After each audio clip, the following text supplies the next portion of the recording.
The Jacksonville Jaguars have re-upped quarterback Trevor Lawrence, $55 million per year. Is it a comp? Is it a floor? It is a ceiling for Brock Purdy's future extension with the San Francisco 49ers. All that and more coming up on today's Locked On 49ers.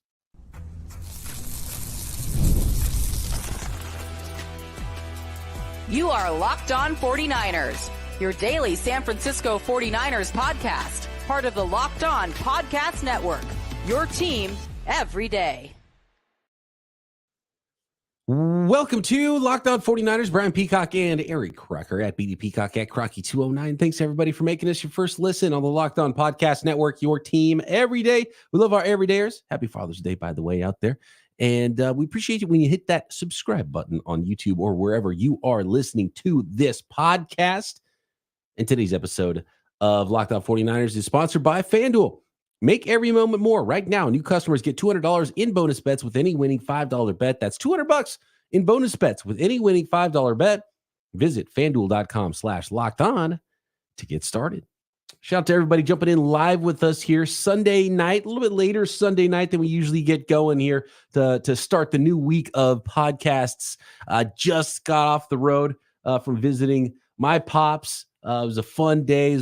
Little Leo's birthday as well. Can't believe he turned 6 years old. So it was the best gift I ever got in my life, was having Father's Day, and my son was born the same time, the same day 6 years ago. So that was really cool. And so fun weekend with the family back home, celebrating birthdays, celebrating Father's Days, and had a good time doing that. Croc, hope your weekend was great. Hope everyone's weekend was great, and Father's Days were awesome.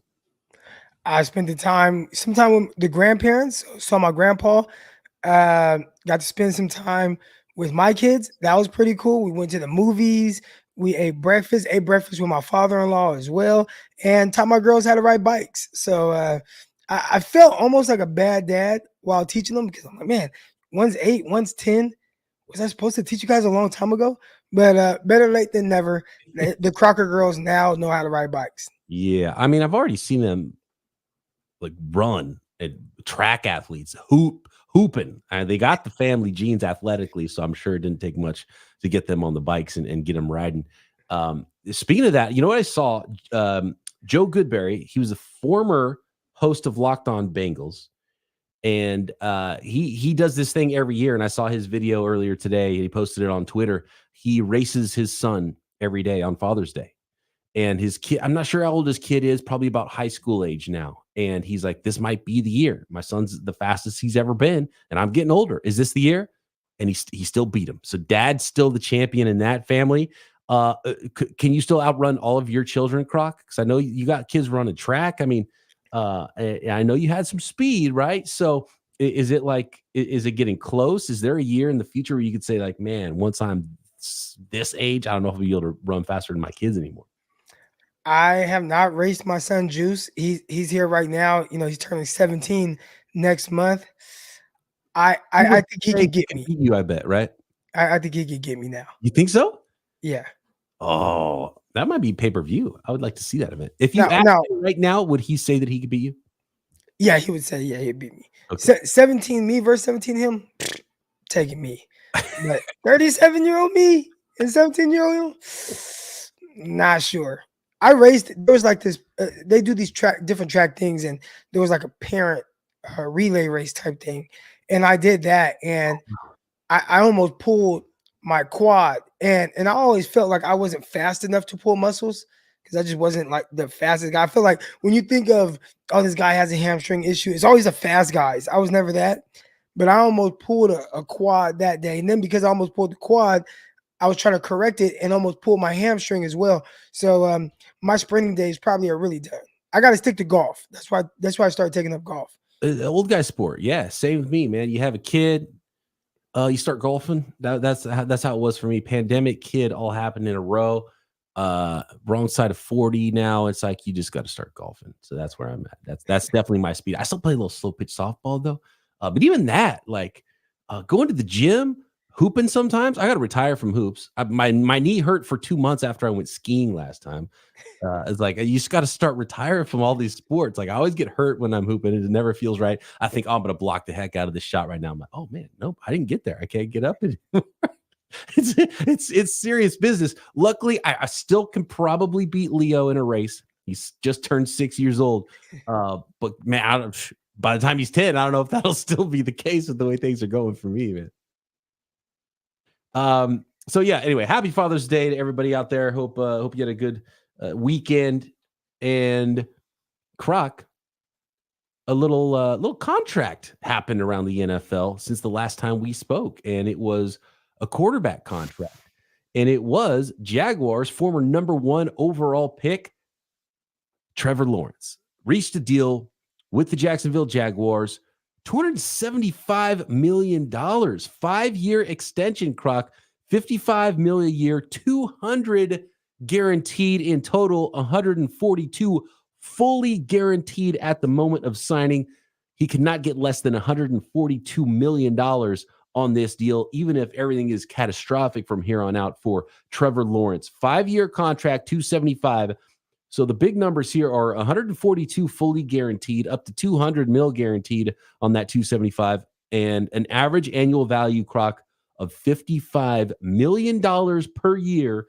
And for us, as hosts of Locked On 49ers, the question becomes, what does this contract have to do with Brock Purdy, who's going to be up for a deal next year? Is it more? Is it less? Is it a floor? Is it a ceiling at $55 million per for what Brock Purdy's extension might look like in the future? So first, I want to start by saying when it comes to contract talks, the number that I think everyone pays attention to more than anything is the guaranteed amount that the player gets, unless they're a quarterback. Like quarterbacks, they typically see the end of their contract. Now, there's the one-offs, right? The Jimmy Garoppolo, where he signed a big contract, didn't quite see the end of it. They had to, restructure some stuff and whatnot for him to play with the 49ers. But typically, how many times have you seen a quarterback sign a big contract and not see the end of it? I feel like it kind of rarely happens. So when I see the number 250 or whatever that final number was, I think I have it up right now, or I took it away, but whatever that final number was for Trevor Lawrence, I wholeheartedly believe that he will see the end of that contract. And I have it right here, 275.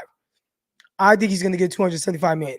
So we're talking about average per year, and that's the number. And I think anytime a contract comes across our screen right now from Adam Scheffler, we think about a couple players. If it's a quarterback, we're thinking, okay, how much is Brock Purdy going to get down the stretch? And if it's a receiver, we're thinking, oh, how much is Brandon Ayuk going to eventually get? So right now we're talking about Brock Purdy, and initially my just first thought when I saw that Trevor Lawrence got 55 million per year. Oh, Brock Purdy's getting 65 million per year. Whatever.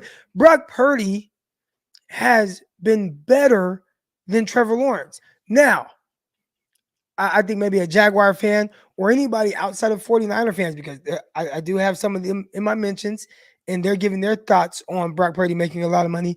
But Brock Purdy, different scenarios, different situations. He didn't have to have a head coach get fired mid-year his rookie season. He didn't have to build up the roster and throw in all these different guys and pay Christian Kirk $19 million or whatever, right? Like, he came with a more ready to win team. Clearly the 49ers the year before he was taken was in the conference championship game. So a better team, of course. But at the end of the day, with whatever Brock's situation has been, he has played extraordinarily well in it. It's almost hard to play better than what you've gotten from Brock in the system with the San Francisco 49ers. So if we're just comparing one guy to the other and how much they're making, to me, it comes off as Trevor Lawrence is getting paid for what he did in college and where he was drafted. And knowing that, hey, maybe it is hard to find quarterbacks. And I know we're going to get into that a little bit more later, but Brock Purdy for the 49ers has been lights out. So I feel like whatever any quarterback gets right now, you could add $5 million to that and you'll get closer to what Brock Purdy's number is. There's two sides of this for me, and next we'll get into why I believe that this contract does not have bearing on Brock Purdy's future deal, and why he wouldn't have an argument to make more than Trevor Lawrence. But I also see the side of why he will, and I think in the end will get more than what Trevor Lawrence got. And it might be a little bit different than what you think. And it also brings to mind a question that I've had for a little while, Croc. When will a team decide they're not going to go there with a $50+ million quarterback because they're better off without spending on that quarterback? Could the 49ers be that team? Let's get into that next. This episode of Locked On 49ers is brought to you by FanDuel, America's #1 sportsbook. Summertime means baseball. NBA Finals, there's NBA drafts, there's Major League Baseball drafts, and now you can bet it all on FanDuel. Right now, new customers get $200 in bonus bets with any winning $5 bet. That's $200 you can use to bet on everything. To who's going to win the NFL MVP? Yeah, of course you could bet on baseball and WNBA and you name it, combat sports, golf. You can bet on all of it, but you can bet on those futures bets as well on the 2024 NFL season. Rookies of the year, offensive and defensive MVPs. Who's going to bring home that Lombardi? And of course, you get an extra $200 to do so at FanDuel for new customers. And all you got to do is win that first $5 bet. Visit FanDuel.com/lockedon and win big on your summer bucket list. That is FanDuel, America's #1 sportsbook.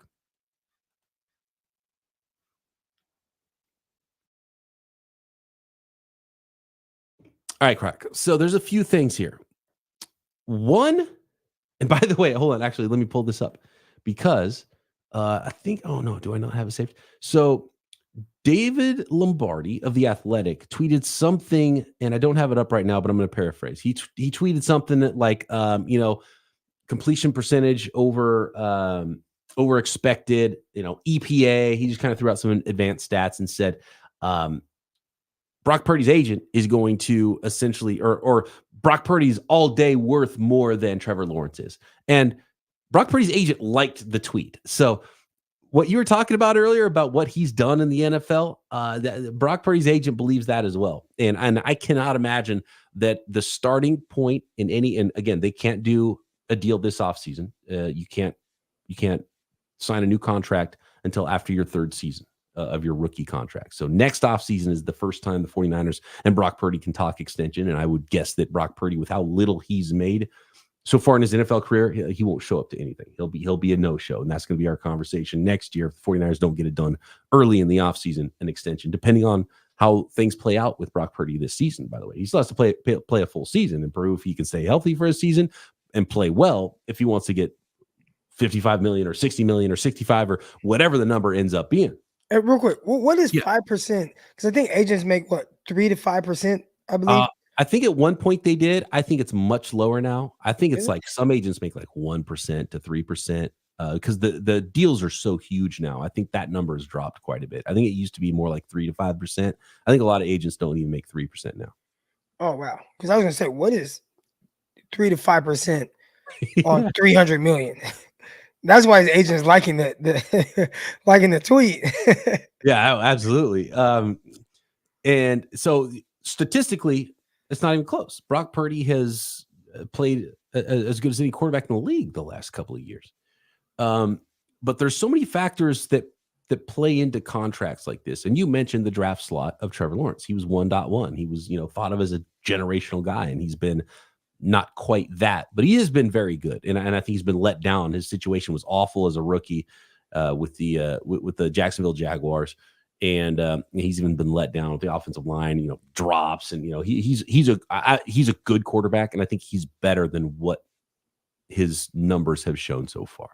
And I think the Jacksonville Jaguars know that, first of all. But what's crazy is you would think that once you're drafted, it shouldn't matter anymore after you have your rookie contract.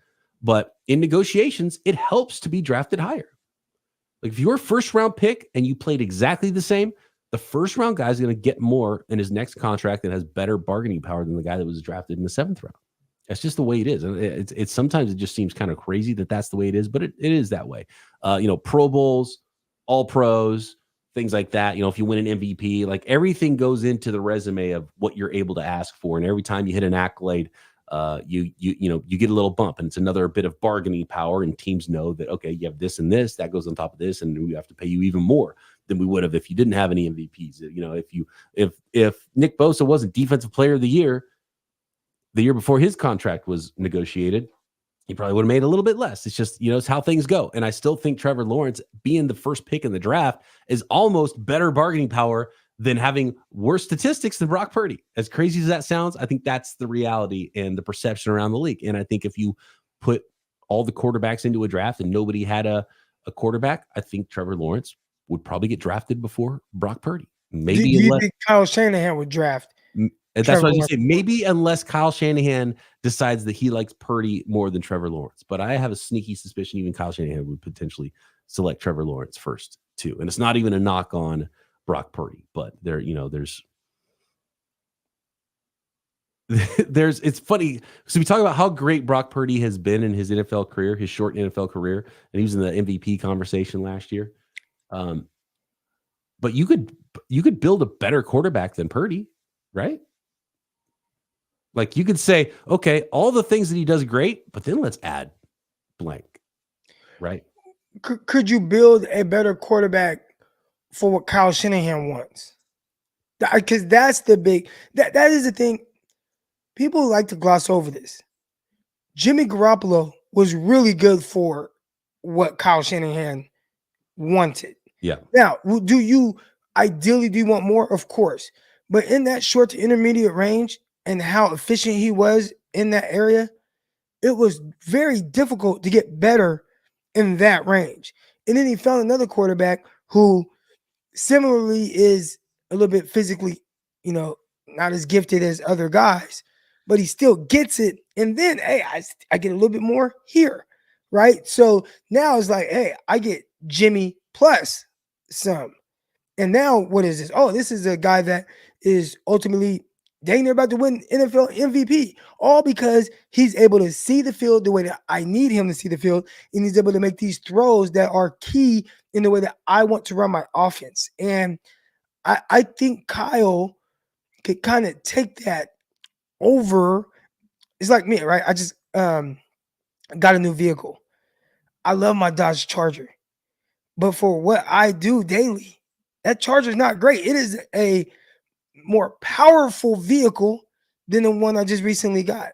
But the one I recently got now is more efficient for gas with the, it's an electric vehicle and all that.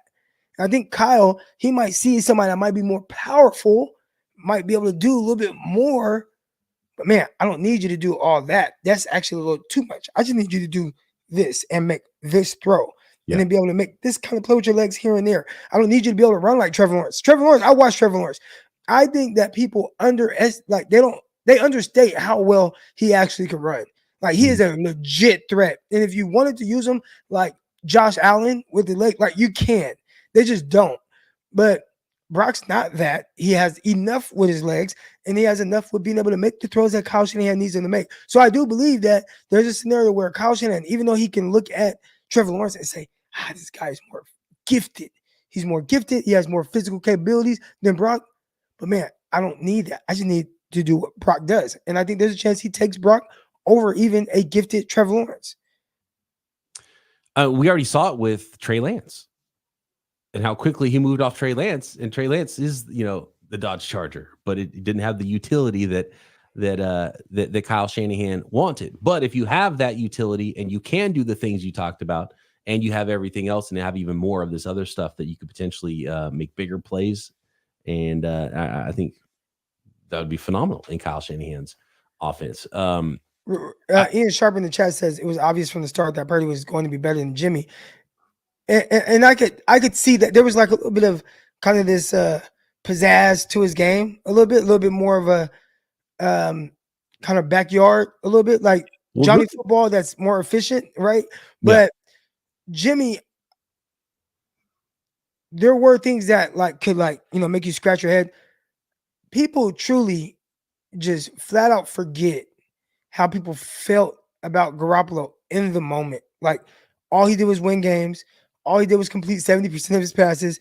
All he did was, finish top 5 in a lot of statistical categories. And the 49ers were winning and going to Super Bowl or conference championship game when he started. Like the biggest issue, even though you felt like, man, you could get better, his biggest issue was injuries, I felt like, more than anything. And that's accepting what he was, knowing Jimmy is not the most gifted or physical quarterback in the NFL. But for Kyle, he does a lot of things very well. And I watched, and people like to forget this, I watched Jimmy have a lot of big games. He did not have big games in the postseason. And if you want to say, well, that's what you remember, I'm on board with you. And I'm not saying he's great, but he was really good for Kyle. And he was good for what Kyle wanted in his offense. Hey, we got yards after catch guys. We got guys just get the ball in their hands. And those guys swore by Jimmy until they got Brock. And it's like, okay, well, this guy does it too. Yeah. And then he gives you a little bit extra. Oh, I like him. Why does nobody like him? Nobody in the media, they talk a little bit down on him because they saw what Jimmy did. That's the one thing, because I think Brock has played out of his mind. If there's one thing that has held Brock back from being considered like to the numbers that he's playing at, it's because they watched Jimmy Garoppolo do some of the similar things in the offense with the weapons. And I think that's what hurts Brock more than anything else. Oh, no doubt. Yeah. And you remember the graphic of through their first however many starts, greatest quarterback of all time. Nick Mullins, like Tom Brady, Peyton Manning, I can't Patrick remember. Mahomes. It was like Mahomes. Yeah. Dan Marino or something. It was most passing yards. It was most passing yards through their first 16 starts. Yeah. And Nick Mullins was number 3 on that list. And that's not to say that Nick Mullins is Brock Purdy. Like, he's not. Yeah. But when they look at this offense, it's like, well, Nick Mullins has the 3rd most yards in the first 16 starts of any quarterback in the NFL history. And he did it in his offense. Jimmy Garoppolo went to multiple conference championship games in the Super Bowl and was super efficient. And then you have Brock do what he's doing. And if there's arguments against it or why people are having a hard time of wrapping their head around how good he is, it's because of the previous guys. Even though maybe somebody, well, Nick Mullins didn't win as much. I get it. Nick Mullins isn't as good as Brock. But that's the argument that people are making. Right. Yeah. And so clearly Brock is better than those guys, but Kyle was able to do a lot with those guys who were lesser even than Brock Purdy because they were able to do some of the things that are really important pretty well, even though they had major flaws in their game. And obviously it's the argument against Brock Purdy. It's the argument that a lot of people bring up against Brock Purdy, even though he was so clearly better than those other guys. Next, how much will Brock Purdy get? And could the 49ers or will some other team ever say, no, we are not going to pay a quarterback that much money? We're going to build the rest of our football team. Let's get into that next.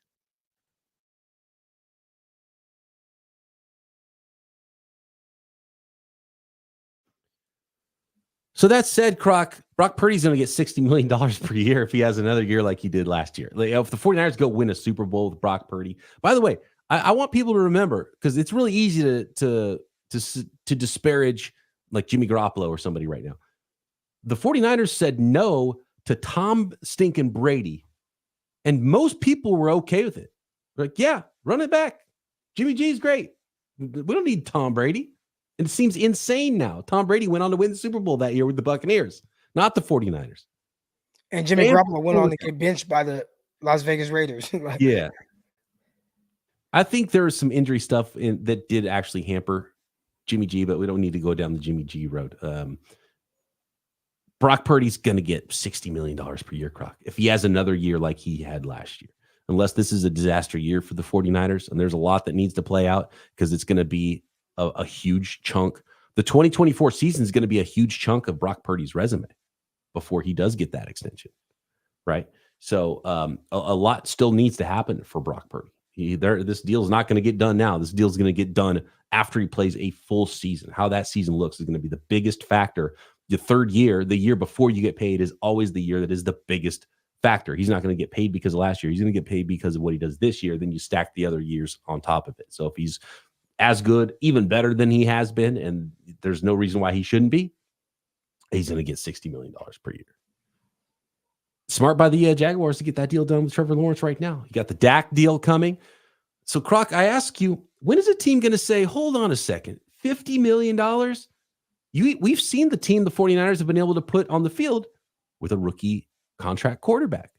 Could the 49ers be that team to say, oh, wait a second, 60 mil per year? Let's roll that dice again. Let's actually trade Brock Purdy, get picks, go back to the well because Kyle is so good and he can do Nick Mullins things. He can do Jimmy G things. He can make another Brock Purdy. Let's go back to the well there and keep $60 million per year to pay the rest of this all-star roster and keep building around a cheap quarterback. Is cheap quarterback the new money ball in the NFL, Croc? I think if there's anybody that could think about doing something like that or have the balls to do it, it's probably Kyle Shanahan. If you look at kind of what's going on at the receiver position, I've talked about how you look at this offense and how Kyle Shanahan sees fit. Brandon Ayuk is probably the fourth guy that he thinks about in the offense. He thinks about his quarterback. He thinks about CMC. He thinks about, George Kittle and Debo. And then he finally is like, okay, oh, yeah, we got Brandon Ayuk, and we're going to throw the ball to him, and he's going to be this 1,300-yard receiver. But we don't quite want to pay him what the other guys that are making, having those type of seasons, what they're getting paid, even though we're throwing the ball like the fewest amount out of anybody else. So it's not that Ayuk doesn't deserve to be paid very well, over $27 million. I just don't really want to, because I don't think I really have to. And I could see if somebody has the balls to do it, it would be Kyle say, well, Nick Mullins wasn't great. He could justify it. Well, look how many guys were hurt with Nick Mullins at quarterback, right? Yeah. Like he was out there throwing to Kendrick Bourne as his number one, and rookie year Brandon Ayuk, George Kittle hurt, Deebo Samuel hurt, right? Like guys out. Then you look at Jimmy Garoppolo and what he did with that guy, and I could see him saying, you know what would Brock Purdy look like if we took him out of San Francisco and just put him in Minnesota? Would it be the same? Would it not? With that last year's team, maybe he's not as great, but I know with him here what it looks like, and I maybe can find this similar qualities, have my guys scour through all these different colleges, find a guy that gets the ball out of his hands efficiently, isn't scared of the rush, has some, has a heart stand in there and make throws. That's what Brock Purdy does. Playmaker. Maybe I can redo this. My pushback on that would be Brock Purdy has a lot of very unique characteristics that we've seen in the way it's played out. I think you'd be playing with fire, trying to replicate what you've gotten out of Brock Purdy. Tanner Mordecai, let's go. So the 49ers aren't going to do that. What about the Dallas Cowboys? I think that's the team that's like, nope, we're not going to pay the quarterback. We're going to pay the wide receiver. We're going to pay the defensive end. We're going to pay everybody else, and we're going to go find a new cheap quarterback. I think the Dallas Cowboys might be the team to do it. And to me, it's the teams like the Giants, like Daniel Jones. Go get the best offensive line, defensive line you can. Don't pay Daniel Jones. I think that's like literally zero teams won't pay a quarterback. The Minnesota Vikings were trying to pay Kirk Cousins. It's just a different team paid him instead, right? And Kirk Cousins is the only quarterback that's ever hit the free agent market. He's done it twice in his career. Teams don't let quarterback; they just pay him no matter what. Every team pays every quarterback every time. I want to see a team with a top 20 level quarterback in the league say, we're not going to pay this much. Our team is better, and we're going to develop another quarterback, and we're going to pay everybody else on our roster instead of paying this guy 30, 50, whatever million per year. I think actually Washington tried that, and you kind of see how that's played out. And that's when, again, it comes to playing with fire, or maybe it could be their roster wasn't structured well enough to withstand that, but they did not want to pay Kirk Cousins. And they're like, oh, we're going to franchise tag you. Oh, we're going to franchise tag you again. Finally, it's like, okay, we just got to let this guy walk. We got to let him go. Knowing he was a quarterback who they felt like was probably good, but do we want to pay him, make him one of the highest paid quarterbacks in the league? Like, we just don't. You see what it's done to their franchise since then. They've had to play with guys like Taylor Heineke at quarterback, and that just didn't work out with whatever their roster was. Try to go get Carson Wentz, see if they could redo that. Like, it's just all type of stuff that ended up being disastrous. And I think for a franchise, you have to, one, not just try to put a winning team on the field, but a lot of it has to do with fans and having a product that they can believe in, right? Jet York, as much as he wants to win, he wants to make money more than even winning, but he knows that winning is going to make him more money. So, hey, Kyle, John, whatever you guys got to do it. Just make sure that we're winning. I don't care what you guys do. And I think a big part of that is being consistent at the quarterback position. So ultimately, that's a long way of me saying you're going to have to pay Brock Purdy, whatever it is. You can't do what the Washington Commanders did. Well, what if the Cowboys didn't pay Dak then? Who would be their quarterback? Oh, Trey Lance is over there, isn't he? Okay. Well, Trey Lance is in the QB2 battle. And, he's a guy that got there at the end of training camp last year. I did not expect, because I see this a lot, he couldn't even beat out Cooper Rush. I didn't expect him to go and compete with Cooper Rush last year. That's why I even thought it was weird for Cowboys to say, hey, we'll trade a fourth for Trey to try to get in on a new team. Yeah. It's like, wait, why would the Cowboys do that? Like, you have a legit there's some teams where they kind of have a QB2, but they don't really. It's like he's just a guy that ended up being QB2. The Cowboys had a legit QB2 in Cooper Rush. Like, that was a guy that stepped in and won like 4 straight games for Cowboys. So I didn't expect a guy like Cooper Rush, who had been there, to just all of a sudden just get replaced by Trey Lance. Again, who should have done it is the Giants. Bring in Trey Lance. Don't pay $35 million a year or whatever it is to Daniel Jones and the Minnesota Vikings. That would have looked a lot better for them to have a Trey Lance in there. But they got Sam Darnold too. A lot of ex-49ers quarterbacks around the league. We'll see who makes good. What's your prediction right now today? Brock Purdy contract extension per year number. 66 per year. 66? Because he's not going to get paid. There's probably going to be another couple of contracts. Like Jordan Love has not been paid yet. Love and Dak, if he can't get franchised, so he's going to be a free agent. You get multiple. These are all teams that don't have any competition. There's no other teams bidding on these quarterbacks.